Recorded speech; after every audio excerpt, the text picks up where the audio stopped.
Good afternoon. Welcome back to another edition of the B&H Virtual Event Space. You are tuned into marketing mistakes every photographer needs to avoid, myself included. Sandra Coan, what's going on? Good to have you back. Hey, thanks. I'm so excited to be here. I always love visiting my B&H friends.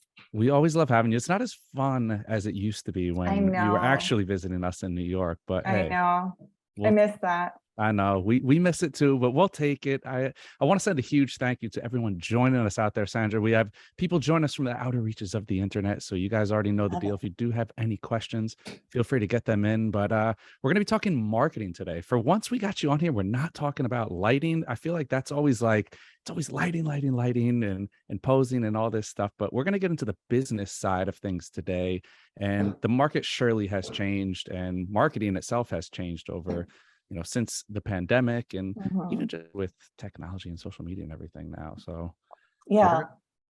we're gonna let you get to it, Sandra. You're the expert here, not me. So for everybody out there watching, get those questions in. We'll join Sandra in a little bit for some Q&A, but Sandra, show is yours. All right, let's take it away. I'm just going to share my screen really quick.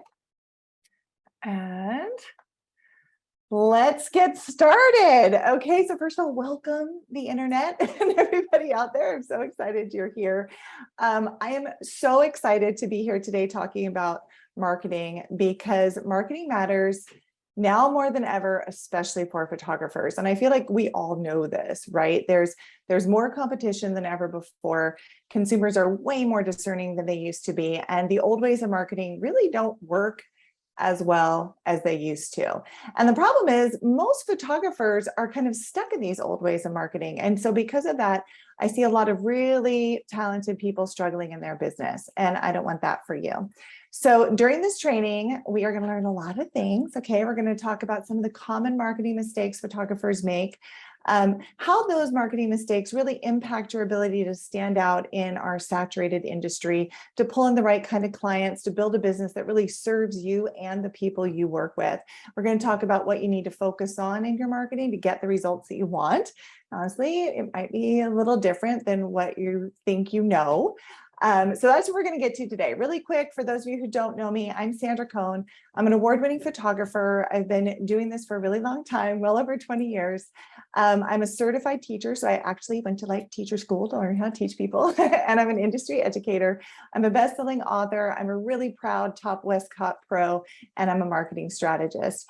And I started my business, like a lot of people do, as a side hustle. Way back in 1999. At the time, I was a full-time elementary school teacher, and I honestly just wasn't making enough money on my teacher salary to support me.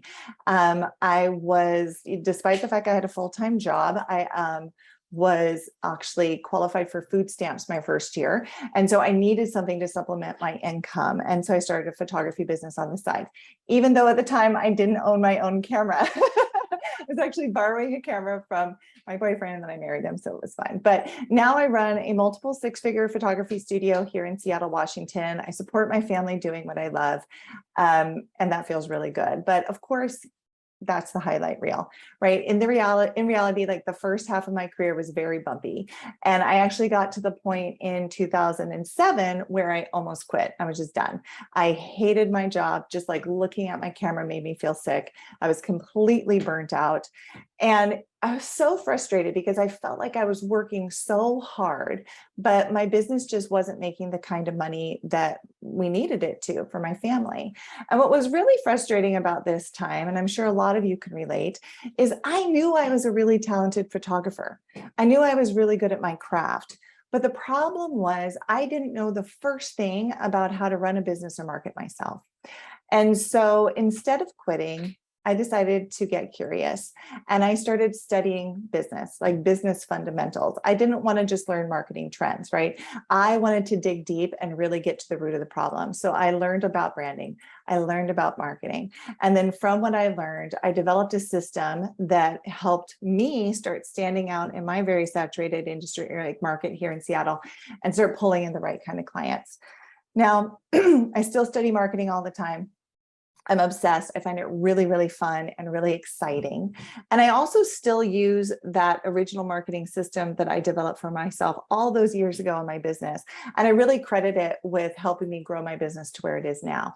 Now, this is the exact same system that I've taught to hundreds of photographers from around the world in my coaching program. And I'm going to share it with you today. So take lots of notes. This is really good stuff, okay? Now, I did want to share a little bit of my story, and I wanted to be honest about my struggles because I feel like I'm not alone.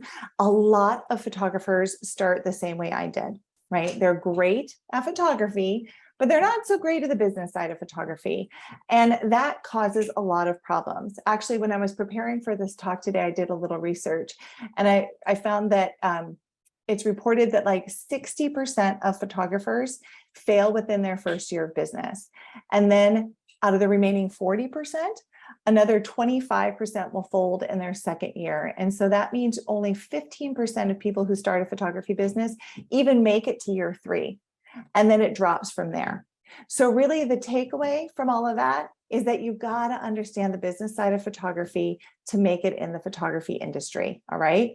And knowing how to effectively market yourself is step 1. So that, of course, is why you're here. So let's get to it. So first of all, what is marketing? Well, friends, marketing is not the same thing as selling. And a lot of photographers get that confused. All right. Marketing is an activity that involves identifying your client's needs and then pointing out how you can help them. It really is a journey that you take people on that leads them into a relationship with you and your business. I tell the photographers I coach, marketing is just a fancy word for communication. Really, it's how we communicate what we do to and what we have to offer to our potential clients. It's how we let them know how we can help them get what they want or what they need.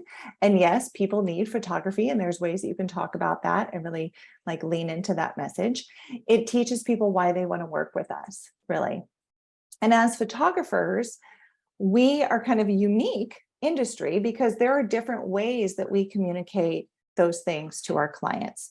Now, the first way that we communicate is through our photos, right? That's obvious. And that's why it's so important to have such a really good, strong, consistent portfolio so people know exactly what they're going to get when they work from you. And so sharing our photos is a form of communication, a form of marketing that we do. But we also communicate what we have to offer our clients with our passions, with our unique approach, our unique, point of view as artists, our insights. And modern marketing is all about leveraging those things. So it's about leveraging your skill as an artist, as well as your unique gifts, what you bring to your work to better serve your clients.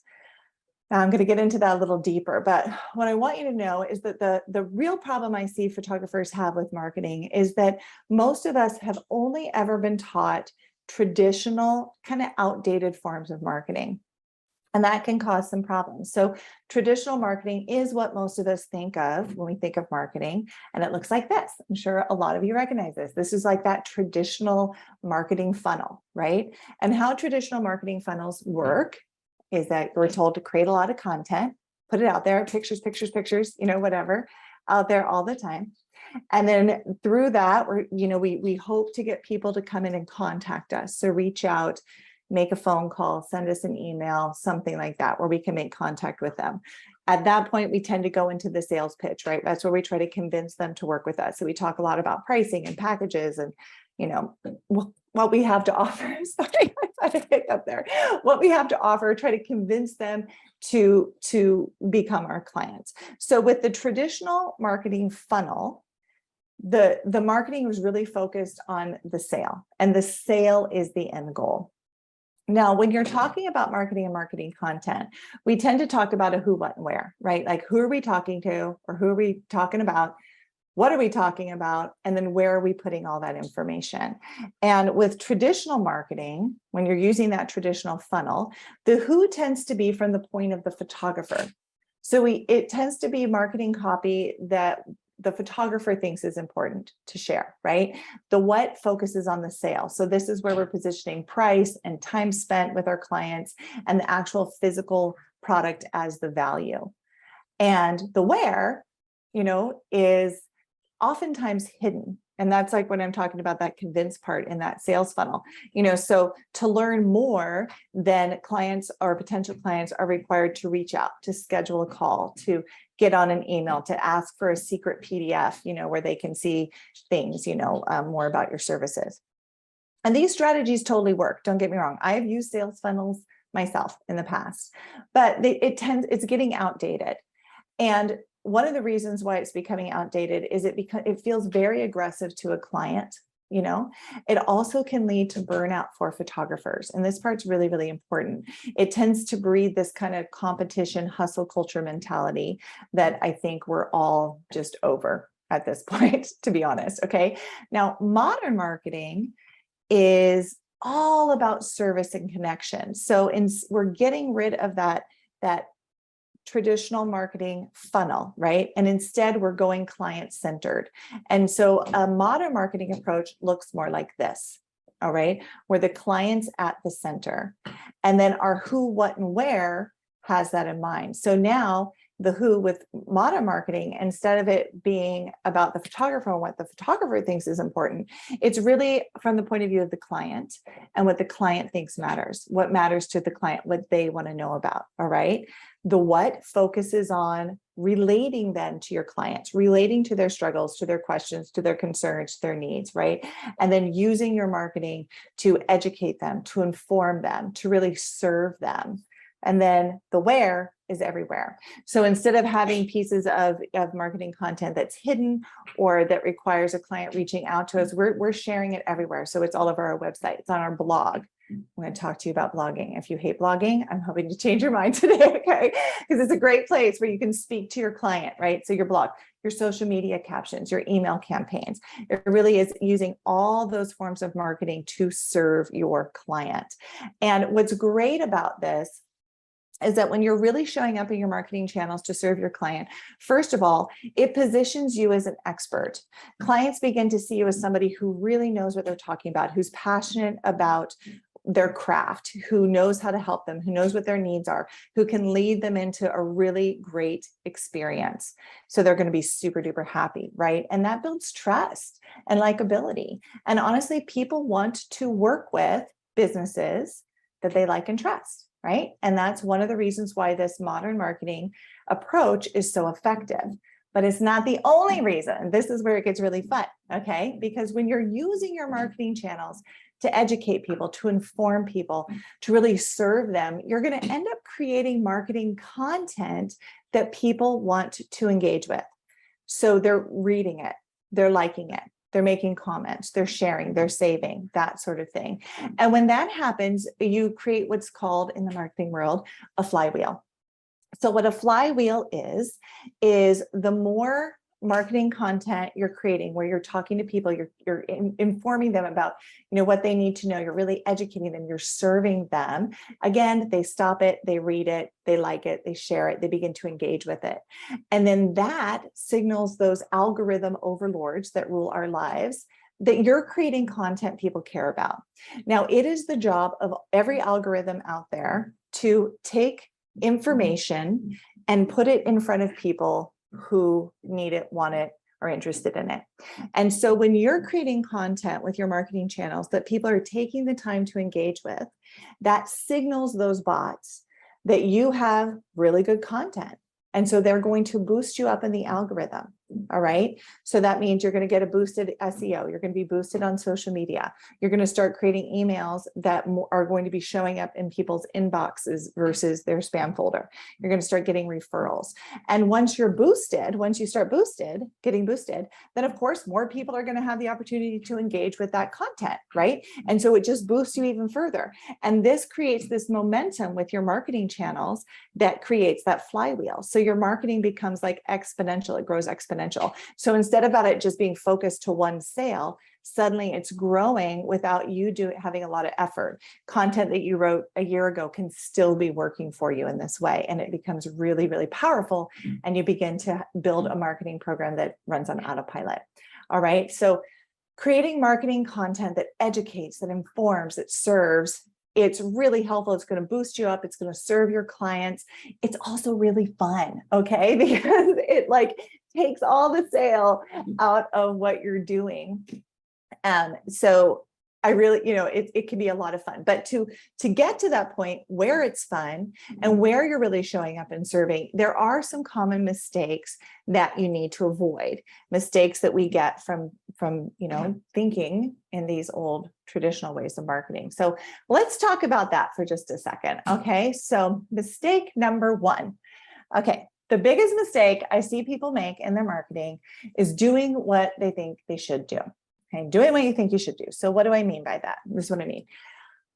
Every single one of us has things that we are drawn to. We have unique ways that we see the world, right? And we all know this. So that's why you can like go to a conference or go to a workshop or something and have every photographer in the room photographing the same thing. And everybody's work is going to look a little bit different. And that happens because there aren't two people on the entire planet who have the ability to see something the exact same way. And I think that that's something that we take for granted, but is really important to understand and to think about as visual artists, right? We all have unique interests. We all have unique ways of seeing. We all have unique points of view, unique personalities that we bring to our work. And honestly, that unique point of view is probably what made you pick up your camera in the first place. But for some reason, as soon as we start charging for what we do, we stop trusting that unique point of view. And we start looking around and seeing what everybody else is doing. And we buy into this false belief that in order to be successful, we need to shoot a certain way or shoot a certain subject and be like everyone else, right? So that leads us into chasing trends, trying to produce work that we think our clients want, instead of just showing up and creating work that is authentic to us. So I've done this in my own business. Okay. So at the very beginning, I started my career in 1999 as a maternity photographer. Like I said, I was teaching at the time, but it quickly started to grow and I was doing maternity work. And then I moved on to doing, newborns, because, that's how that goes. And it got to the point where my photography business had surpassed my teaching income. And so I was like, okay, I'm going to quit. I'm going to take it full time. And when I did that, I quit and I took it full time. I launched myself as a photojournalistic wedding photographer out of nowhere. And I'd never even shot a wedding at that point. It's a little embarrassing. But the reason I did that was because every other photographer that I was meeting at the time that I thought was successful, that looked successful in my eyes, that was making money doing this, was a wedding photographer. And the trend was photojournalism at the time because it was the 90s. And so I thought that in order to be successful, I had to do that too. So I did. I'm not a wedding photographer. I don't enjoy it. And that's why I got to that place of just such deep burnout that I was ready to quit in 2007.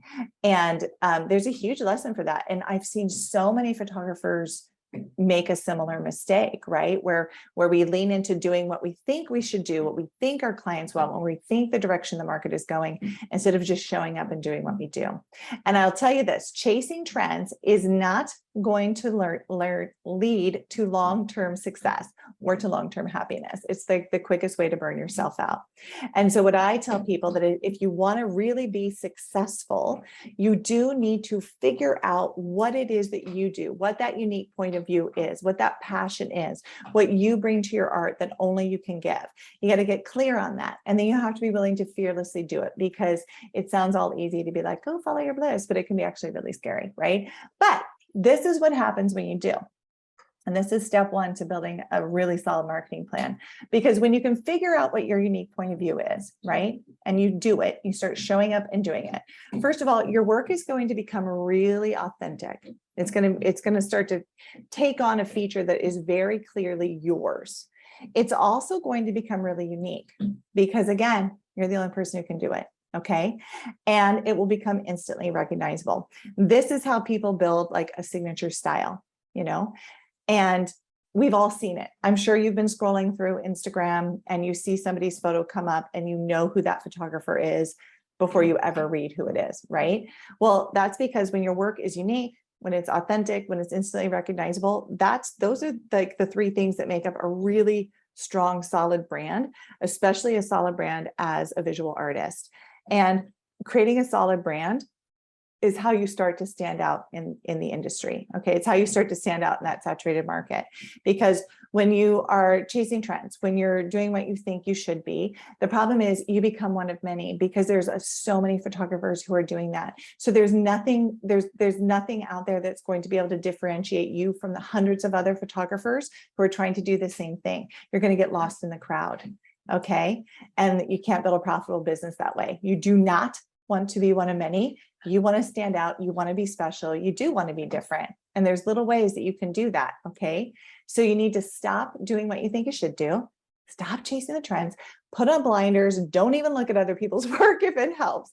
And instead figure out what it is that you do, what your passion is, what you bring to your work that only you can do, and just do it. All right. Marketing mistake number 2. This is another big one, is thinking that being good at photography is enough. And friends, this is a really tricky mistake, because being a good photographer obviously is super important to your job, right? You're never going to build a profitable photography business if you can't take consistently good photos. But if you're going to make money at your art, being good at it isn't enough. Sadly, talented artists go out of business every day. To make money at your art, you also have to have real clarity around what you do and who you serve. That's that branding piece I was just talking about, right? What do you do? Who are your people? Start there, okay? Then you need to understand how what you do, that unique thing that only you can do, right, meets the needs of the people you work with, that meets the needs of the people you serve. And then you need to plan a communication, plan around that using those modern marketing techniques. So again, communication is just fancy word for marketing. So when you're like, this is what I do, example, I'm a studio photographer. I work with babies and kids. I shoot on film. I'm a studio photographer, but I don't pose babies. Like I have like all sorts of weird things that make up like my brand. But I also know there's a portion of the population who really wants that and needs that. And so knowing what I do, I can then speak directly to those people.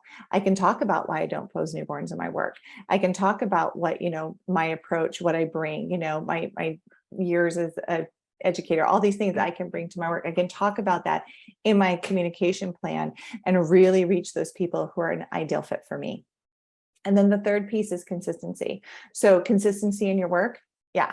You need to make sure that the photos you're sharing are a good representation of your brand consistently across the board. Okay.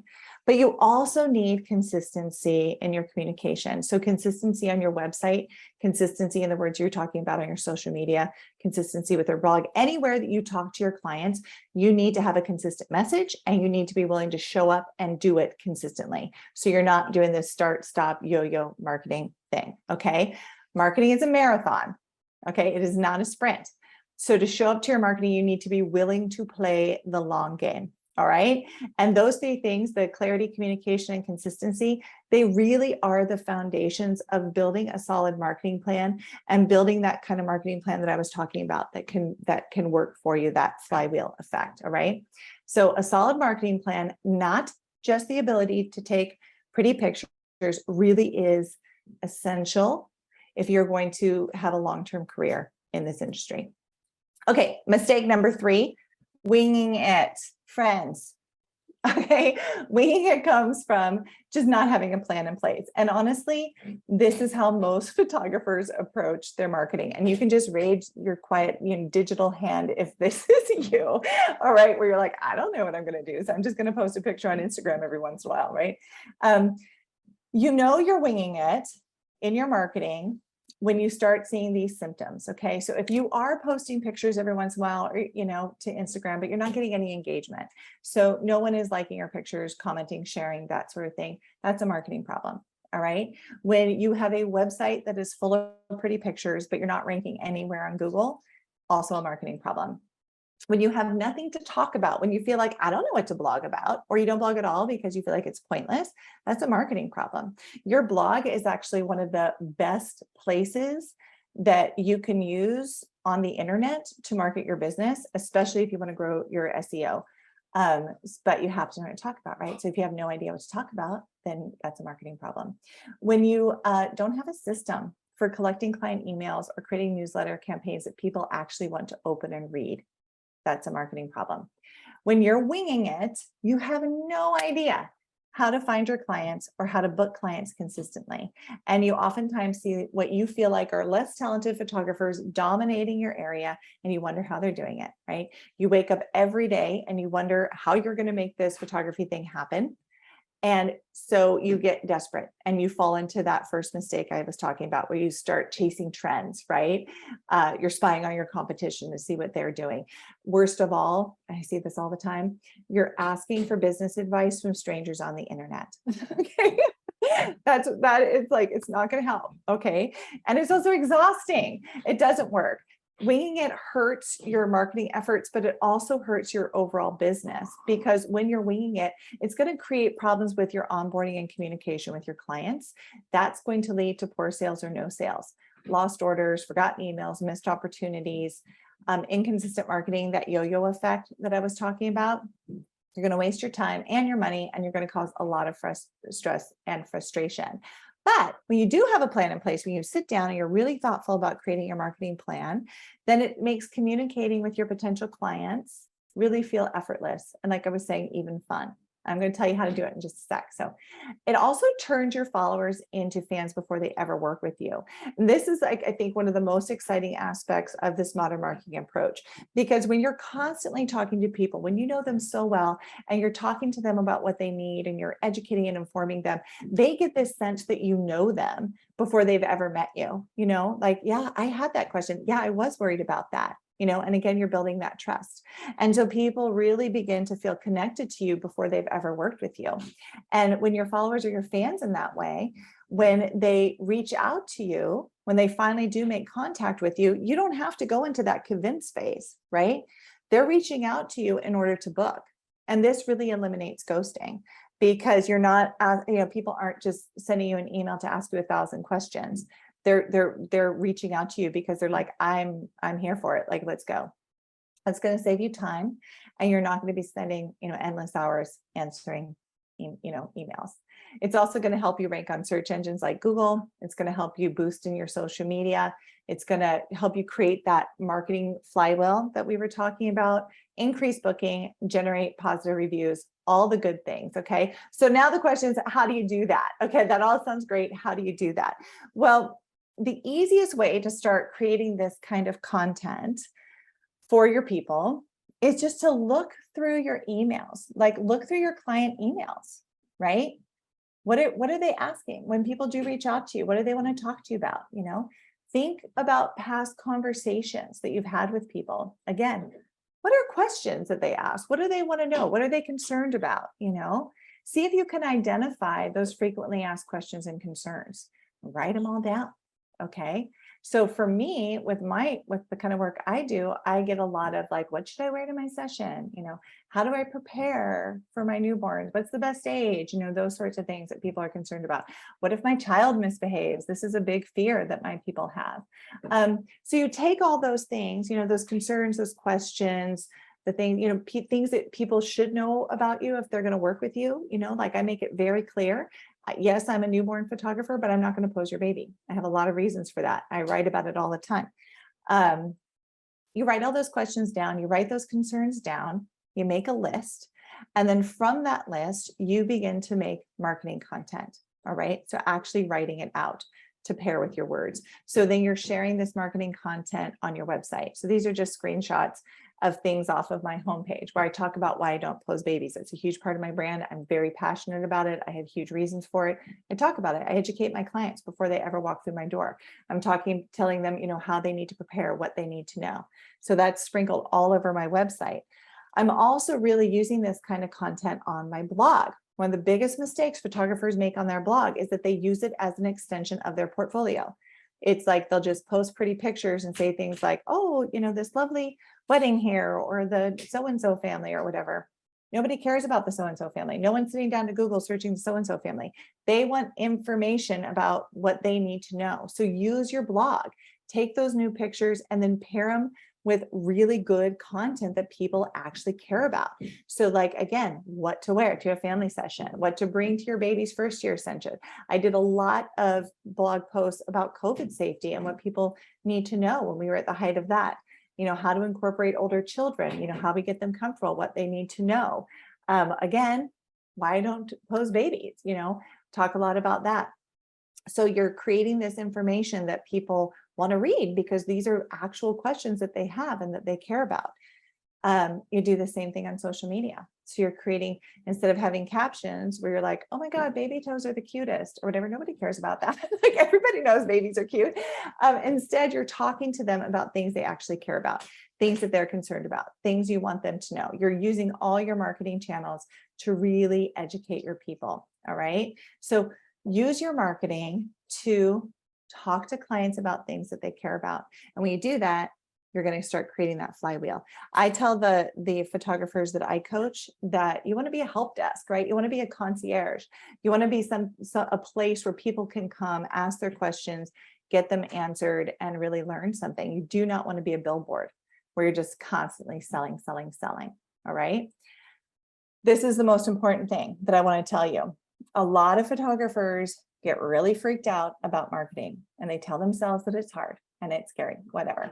Marketing is a creative activity. And when you start thinking about that way, you realize that you're a creative person, and that's a part of your brain that you don't have to train. It's already there. You're a creator.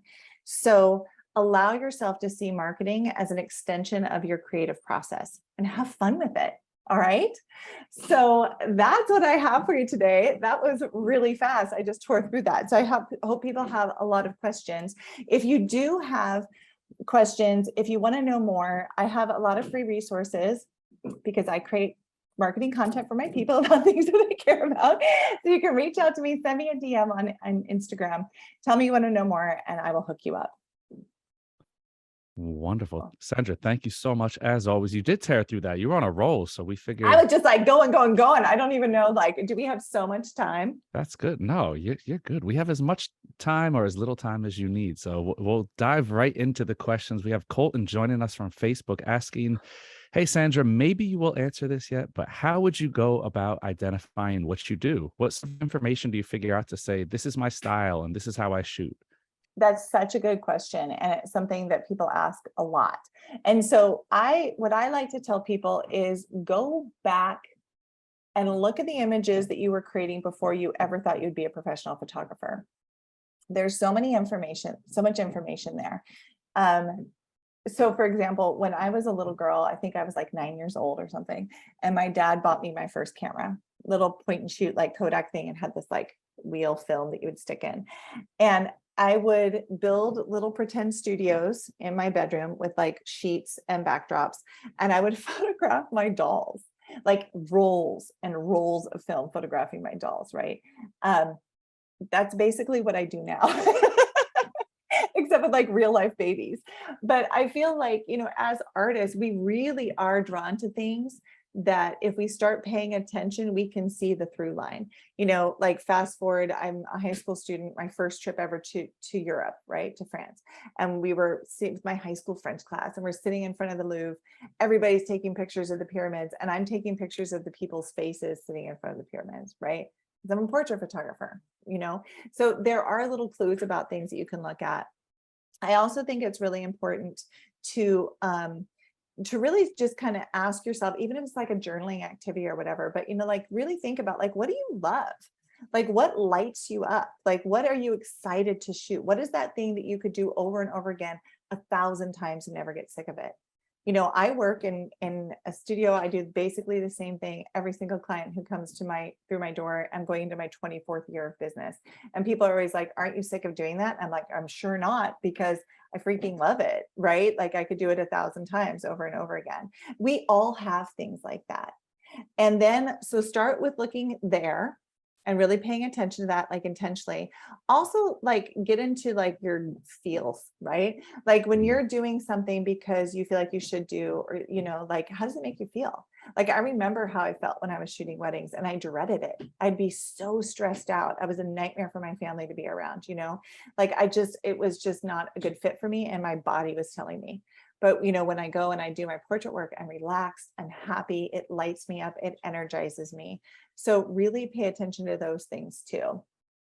Perfect. Now, I kind of want to piggyback off this a little bit, because we talk about all the time, and we actually just had this conversation the other day with a commercial photographer regarding what do you put on the website? How do you market yourself on your website? So now I want to flip it over to your side for people who are doing your style of photography, and you're hiring family or being hired by families, and you're doing family shoots, babies, stuff like that. Do they pay as much attention to what's on your website? And is your branding, as far as how you market yourself on your website, as important to being hired? Absolutely, I think so. And it's kind of like, what I was talking about, like one of the ways that we brand ourselves as a photographer is with our images. And that is why doing that exercise I was talking about, like really getting crystal clear on what do you do? What's your voice? And then making sure that that is consistent in your work. And then that consistency is shown on your website. So like if you go to my website, you're never going to see outdoor photos of a family in a field or whatever. I still do that sometimes for people, right? Because I've been doing this for a long time. And when people have adult children, they're not going to bring them into the studio and lay down on my bed in the studio, right? So like I do other things, but I'm never going to show that because it's not consistent with my brand. And it's really important to me that the images that I'm showing and what I'm communicating through my website and through my blog and through my social media is really a good representation of what people are going to get if they hire me. Because that's good communication, so you're pulling in the right people, but also it eliminates unhappy clients. Because if you're showing one thing and then people come in and they get something completely different, there's potential for a problem there. So I do think like having real brand consistency, and when I'm talking about brand, I'm not talking about your fonts or your colors or whatever. I'm talking about brand consistency with your images. I do think that that's really important. Interesting, because I never would have thought about that. Even the difference between studio and outdoor, even if it's okay, it's family, it's children, it's the same thing. I never would have thought to make a distinction between the two, in studio and out studio. So that's super enlightening for me. You would think normally, okay, well, it's family, why would it not? But I guess it all comes back to setting that expectation early on from the gate. You're getting the clients that you want to get, the clients that are hiring you for what you do and nothing else. So that way, if someone's not happy with your style, they're not gonna hire you, They're right? not going to hire you. And that's what I'm talking about too. Is like, that's how you eliminate ghosting. Because, one thing Mhm. I hear from people all the time is they're so frustrated because they get people reaching out to them or making contact with them, and then they never hear from those people again. Those people don't book. That's a marketing problem. That's a consistency with your brand problem. Because what that tells me is when people are having that problem is that they're not making it crystal clear what it is that they do. Because, people are confused. And so they're reaching out to ask all these questions, but when Mhm. you're crystal clear, it's like, this is what I do. And you either love it or you hate it. And that's okay. You want your marketing to repel people as much as you want it to pull in the right people. And so, yeah, so like, when I'm talking about like really figuring out what it is that you do and then doing it, it took me, it was like these little tiny baby steps involved to do that because it feels really scary. So for years, I would have like I was like, oh, I just want to work in the studio. I just want to do studio. It really lights me up. That's what I love. But I feel like people really want outside still, and I still get inquiries for outside. So I'm going to keep this gallery up for outside stuff just in case. But then it was confusing because then what do I do? And then people would book me for outdoor work, and then I didn't want to do outdoor work. And so then I was unhappy. And then, you know what I mean? So when Mhm. I just was like, get brave enough to take it down, and it was scary because, that's income, right? Mhm. But when I was willing to take that down and be like, this is what I do, suddenly my calendar's full of people who just want that because that's what I'm showing. That's incredibly helpful, because I know that's a dilemma for a lot of people out there who feel like, well, no, I don't want to turn money down. But sometimes turning money away initially ends up bringing you more money down the road, and happier Yeah, money that happier doesn't money. complain as much. So So happier money that is a joy to make, and then you're not going to burn yourself out, right? exactly. Because burnout's a real problem for photographers. Oh, And totally. burnout totally comes from when it switches from, a joy to a job, a JOY to a JOB. And that happens when you're doing work you don't want to do. That's a And great so, point. if you're in it for the long haul, if you're like, this is my career that I want to do, then really getting crystal clear on what that is, and then being willing to just lean into it fearlessly is the secret to long-term success. Interesting. Now we had a question come in from Bossy joining us on YouTube, asking how to be influenced or inspired by other photographers, but not lose your own identity. So how do you get inspired by other photographers, but not lose yourself in their work or becoming too much of what they produce? What they produce, that is such a great question. And again, that's something I really struggled with. And there was a time where I just couldn't look at anything. I just had to like tunnel vision on my work because of that problem. What I've found now, again, it's really about like checking into your body, right? Because you can tell the difference between like appreciation, like that is beautiful. And oh my God, look at that use of light. And when it switches into a more toxic place and you start feeling competitive and like, I need that, like that's Mhm. a big sign. But I also like what I find inspiring now is when I do see people who are so in their lane, right? Where it's just like slow clap, like your work is like so consistent. You so clearly know what you do. Like that is so inspiring to me. That's so brave. That's so like beautiful. Like that's where I get inspiration. Like you can appreciate, there's so much work out there that I love that I just don't do, but I can still appreciate and I love, you know. Mhm. And I, And I think you can be inspired in those ways and by I other feel like people's creativity. Sorry. Yeah. no one's reinventing the wheel, right? No.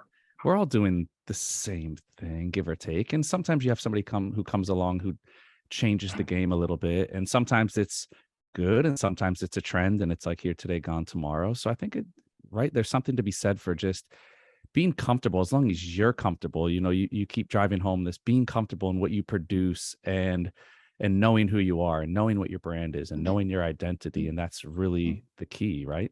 Oh, absolutely. It totally is the key. 100%. Um, And, yeah, everybody's doing a version of the same thing, but nobody can do it the same way. Mhm. Like, I'm a newborn photographer who works in studio. Like I just described like half of the world, right? But there's a unique way that I bring it. There's a unique, my personality. There's the way I choose to work with babies, where I don't close them. I shoot film, I use studio lighting. I do like, there's all these little tiny differences in the way I approach my work that has helped me create my brand that is specific to me. And I can teach my process, and I do, because I'm all about sharing the love, right? I can teach my exact process. I can teach people exactly how to do my light, exactly how I pose my babies. I can teach all of that, and it's still not, it's never going to It's look not gonna like be my you. work. Yeah. Exactly. So that's, I think, the important part for artists to remember is like really try to find your voice in your work. I swear to God, it sounds easy. It's really hard, but it really is where the magic happens. Totally. Now, as far as pricing, we had a question come in whether you advertise your prices online and if that does or does not affect the final conversion rate from contact to client. I do advertise my pricing online, and I know there's a lot of opinions about this. You do you, but what I believe and what I've seen in my own work is your pricing is a form of marketing. And so it's going to attract some people, it's going to repel other people. And I would rather have my pricing out there and like show my consistent work. The people who are like, I want that. That's what I want. They're going to pay whatever, right? And the people who aren't so sure, and if they're just judging on the pricing, then I'm never going to hear from them. So it's actually going to save me time and money, because I'm not going to be spending my time responding to emails, responding to calls, going over my packages or whatever. I'd rather just put it out there. And if you want it, awesome. And if you don't, you don't. And I've got a lot of people who do. So it's okay. So I'm a big believer in being very upfront and honest with pricing. Now, I want to dive into this topic of conversation real quick because we talk about marketing, right? We talk about, how do we spend? Do we spend money on advertising, or how do we spend our money? How do we invest in our own business, right? I feel like enough people don't invest in themselves as photographers, constantly learning through workshops, through mentorships, through, we can say gear. I guess some people don't invest properly in gear, but the investment in yourself, how do you suggest people should that come first Mhm. before investing in anything else? Yeah, I would have saved myself years of time if I was the classic, all the things you're not supposed to do for years, right? Like I was so afraid to spend money. Like I'll drop, people routinely drop $3,000 on a camera, but they won't spend money investing with a coach to learn how to run their business. You know, that camera is not going to bring you clients. It's great to have, and it's going to help. That's like what I was saying, the part about like being a good photographer isn't enough. Mhm. Um, but it's just like, if you want to become any profession, I can tell you what I spent becoming a teacher. Right, like there's a level of investment that I do think is important. And there's a lot of wonderful free resources out there, and people love to use the YouTube or whatever. But when it comes to something like this, the problem with trying to DIY it is that you don't know what you don't know. And so you don't even know what you need to be searching for to learn a lot of times. And that's where working with, a mentor or a coach or something like that can be really, really helpful and just save you gobs of time, like gobs of time.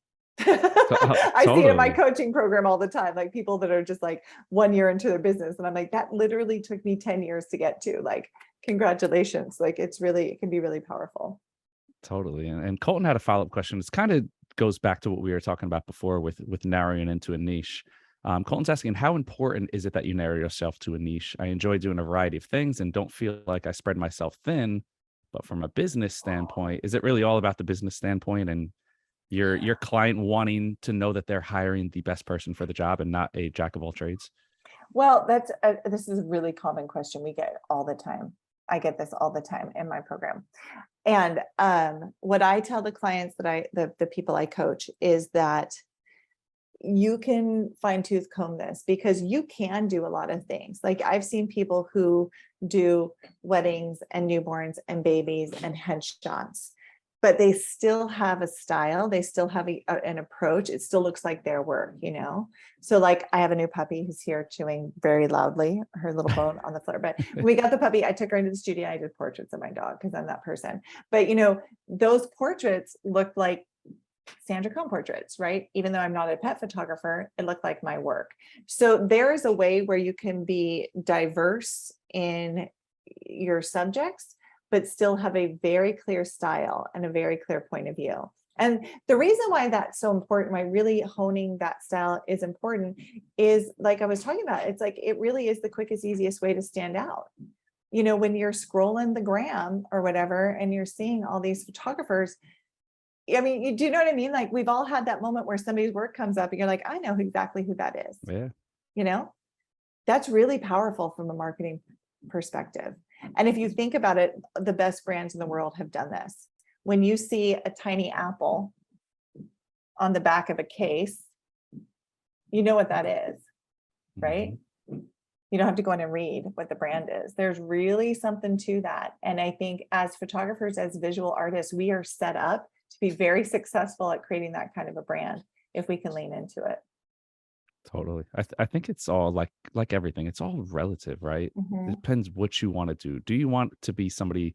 Some people are more about the art. Some people are more about the business Yeah, side. If you're more yeah, about the business side, then obviously you're going to have to pay attention to some of these things that you may not like as an artist, but that's the way the business world works. And I think being more focused on the artistic side of things, okay, yes, so there's less constraints, but you have to understand that the money doesn't always follow if you don't follow. yeah. Play by the rules. Or just like, I really think there's a market for any, like I've seen like the most Mhm. obscure work, that people do, and there's somebody out there in the world wants it. Yeah. I It's really do. it's You just could be like, I have a passion for photographing like mice on tiny furniture that I've made out of sticks or whatever. And literally there is somebody right now searching the internet for photos of tiny mice on stick furniture. Like I swear totally, to you, totally. there's something for everybody. Or you don't do it, and then the next thing you know, is something goes So viral, and you're like, you know how many times I thought I, about I doing was that? gonna do that. Now that person's famous for tiny mice photos. Yeah, I know. Yeah, it's kind of Exactly. look. I think with everything in the educational spectrum, you have to decide ultimately it's not black and white. It's all gray. It's one giant gray area. And you have to decide, what are you going to take? What advice are you not going to take? What advice is good for you, or it might be good for somebody else, but it's not right for you? And I think that's really what it's about, is really discerning what works. Everybody who's watching this, right? We have people watching from across the world. You're going to have different markets. One thing that flies in my market might not fly in your market. So you're going to have to adjust. You're going to have to pivot. And I think it's really experience. Why you're sitting here is because of your experience. You've obviously been able to weather many storms, because being a business owner and a photographer is a one giant storm. It's just Yeah. figuring out problem after problem. So the fact that you're sitting here is testament that you've been able to solve the problems that come at you. Mhm. And now you have enough experience to tell others, hey, you can do it. It's just a matter of which direction you want to go. It's a Oh, different set of absolutely. problems, a different set of successes. And that's what's so fun about it too, because like as entrepreneurs, and every business person's an entrepreneur, there's a lot of photographers who kind of bristle at that title, but if you're running your own business, that's what you are. And it really puts us in this. I mean, think about like the freedom that that brings. It's like, no matter where you are in the world, if you're an entrepreneur, you get to decide what you do. You decide your hours. You get to decide how much you make, what people pay you. Like, that makes you some of the luckiest people in the world. And so Totally. there's like, yeah, it can be hard, and there's some things you have to learn, but it's also like such a privilege and such a joy. Like, when you figure it out and you do it. One thing I will say, because I just know this because I've worked with photographers around the world, the one universal truth is that people want to do business with businesses they like and trust. And so Mm, when you really just start speaking to your people, like I was talking about, really leaning into talking about things that they care about and they're concerned about and that they want to know, people are going to connect with you. And it may take a little time, like I said, it's a marathon, not a sprint. But the work you put in now, you're going to start seeing paying off in like 3 months from now. wonderful. Sandra, you always drop gems. It's always good having you on. It's something, I always learn something new, whether it's from Yay, I an love art that. perspective or a business perspective. Look, I host, but at the same time, I'm a consumer of content. So it helps, for all of us. And these are the things that we need to hear, the different perspectives from different people who have worked in different areas of the industry. So it's always great to get that new information. So want to say a huge thank you again, and to all of our viewers, definitely go check Sandra's work out and support. Sandra, do you have any workshops going on, any appearances, anything we should know about coming up? Oh, well, yeah, I'm doing a few workshops next year. I'm doing like photo native. I always do WPPI. I'm actually going to be hosting some in-person workshops in my studio. So people, which I'm really excited about doing that again. It's been a Oh, long time. nice. So people can find out. And then I have online workshops. So I have a business program that's a group coaching program that if people want information on, let me know. It's really good. And then of course, my lighting, I teach lighting, and I'm very passionate about that as well. Awesome. Well, Sandra, always a pleasure. Thank you again for sharing your expertise and time with us. But that is it. It's all we have time for today. Another round of the B&H virtual event space is in the books. Catch y'all next time. Thank you.